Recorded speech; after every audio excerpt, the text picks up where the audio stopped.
So this is my message to those of you that are experiencing a lot of guilt. And I want to send this message not only for those of you that are having a hard time scheduling the appointment because of guilt, but maybe are even suffering from guilt after making the decision. Guilt is the most common emotion that people feel when their pet dies, period.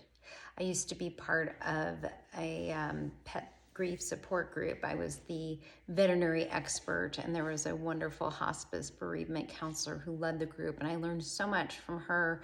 But I also learned a lot listening to people share. And when I say it's the common denominator, whether people made the euthanasia decision, whether they were in an emergency situation at the vet and their pet died, whether there was an accidental death, whether their pet, even people who had the pets this rarely happens, by the way, just like crawled up on the couch and passed away. I mean, that's like the most ideal. That person felt guilty that maybe she should have euthanized the pet sooner, even though in that situation, I didn't think it needed to be euthanized. I was actually treating that pet for hospice or under a hospice situation. And that was a perfectly fine passing. I want you to know, though, that is not common. And if you're waiting, hoping your pet's going to make this decision for you so that you don't have to deal with the guilt, you are going to put your pet and yourself at risk of having an emergency euthanasia.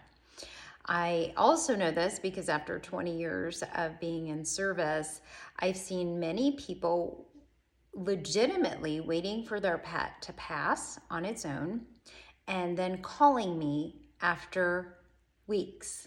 This is when I realized that a pet can survive without eating for weeks or can be really deteriorating for weeks. And it makes perfect sense why that person thought, I'm not going to schedule euthanasia. It looks like my pet is going to die in the next few hours or day or days.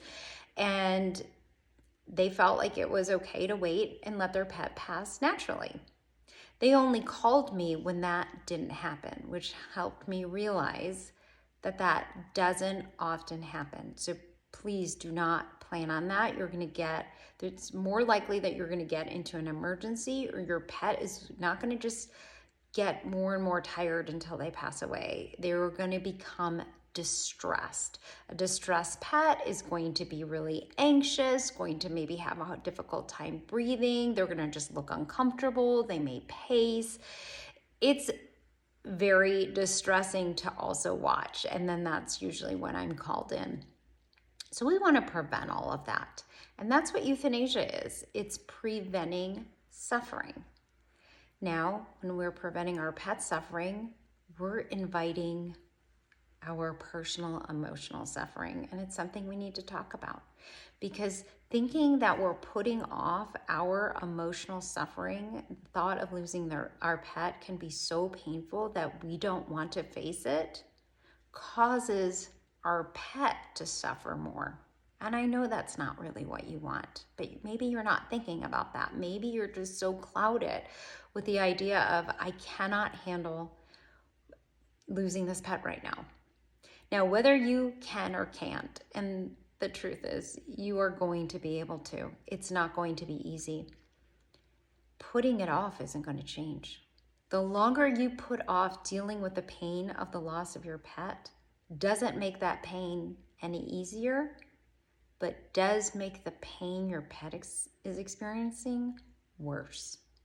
So my hope is we're going to switch. We're going to reframe how we see that, so that we can alleviate the guilt we may feel about making a euthanasia decision, to becoming the hero for your pet.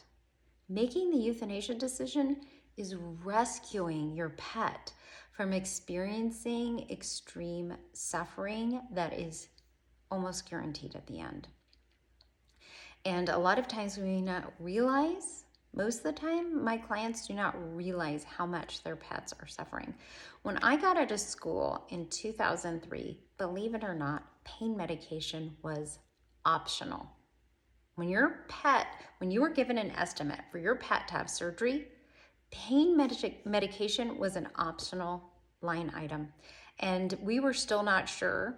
I mean, I always knew, maybe you always knew, but as a culture, we weren't really sure animals felt pain. And I was lucky to have the late Bernie Rollin teach me at CSU as my ethics professor, unfortunately, with horrible stories of how we know pets feel pain. And I don't think it's something I really need to convince you that pets feel pain. But what I've discovered in over 20 years of working with clients at end of life, I need to convince you that your pet is individually feeling pain. Many people see a limping dog and say, my dog has a limp, but he's not in pain. The only reason your dog's limping is because it's painful to use his foot or her foot. The only reason why your pet may awkwardly get up and down is because it's painful to do it the normal way. But they do it quietly, and these dogs that are lame, that are limping, they still want to go on a walk, they still want to chase a ball, and so we think surely they must not be in pain. No, they're just amazing at coping. They'll just not use that leg, but it doesn't mean it's not painful. Okay, and in the same way, your pet could be experiencing pain at the end, and you may not see it that way. You may think they just look weak, they just look tired, they just look awkward.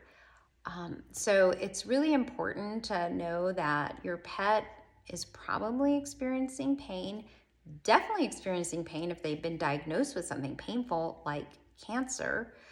And if you want to get more information on how to assess your pet's quality of life and really assess if they are in pain, I do have a course online where I go into multiple videos on what to look for and the subtle signs of pain. And the bottom line is that putting off your own emotional pain increases the risk that your pet is going to experience physical pain. I wanted to add one more message about guilt and the euthanasia decision. Again, whether you are making the decision or you've already made the decision, guilt often lies to us, and it can do it in a couple of ways. First of all, no one wants to feel sad or pain or grief. And so guilt is a lie that tells us if we had just made the euthanasia decision later, or if we just put the euthanasia decision off, we don't have to feel that pain. And that's a lie. If we've already made the decision, it can lie to us and tell us, oh my gosh, we had so much more time. Why did we make that decision? When the reality is you probably didn't have more time.